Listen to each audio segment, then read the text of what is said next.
If you're a committed Presbyterian, if you're a Calvinist, if you're a Reformed, you're probably miserable. And that isn't the worst part about it. If you're Reformed, if you're a Presbyterian, and if you're a Calvinist, you think that being miserable gets points with God for you. We, after all, believe in the sovereignty of God, so if you have cancer, deal with it. If you've lost a kid, Romans 8:28 is all we can say, deal with it. If you're going through marriage problems, then that's tough, but God is sovereign, and He knows what He's doing. Just deal with it. And don't smile, because this is a fallen world. You're to stand out as a light.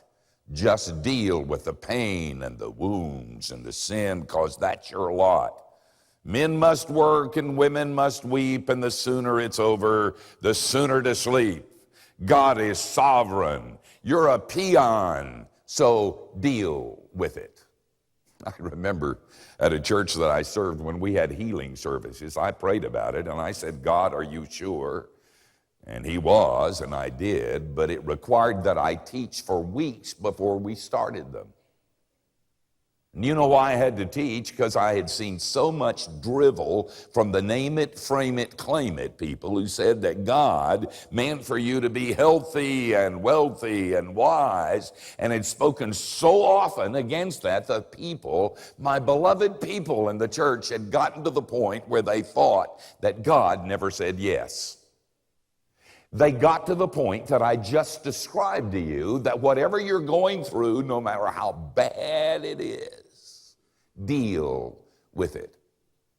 Now, I believe, and you've probably heard me say, that every time a pagan gets cancer, a Christian gets cancer, so the world can see the difference. That every time a pagan goes through marriage problems, a Christian goes through marriage problems, so the world can see the difference. That every time a Christian loses his or her business, that's because a pagan is going to lose his or her business, and they need to see the difference. Now, I believe that with all of my heart. But I also believe that if you focus on that too much, you miss the joy and the success that God would give His people. We have a theory. And the theory is that if you're a Christian, you go through hell to get to heaven. And if you're a pagan, you go through heaven to get to hell. And so we bear it, we deal with it.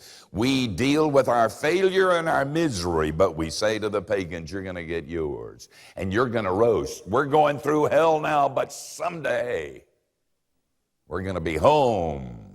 It's going to be okay. That's a lie. That's from the pit of hell, and it smells like smoke. The truth is, if Jesus was right, I'm come that they might have life and that they might have it abundantly. If the text we're going to study this morning is true, then we go through heaven to get to heaven.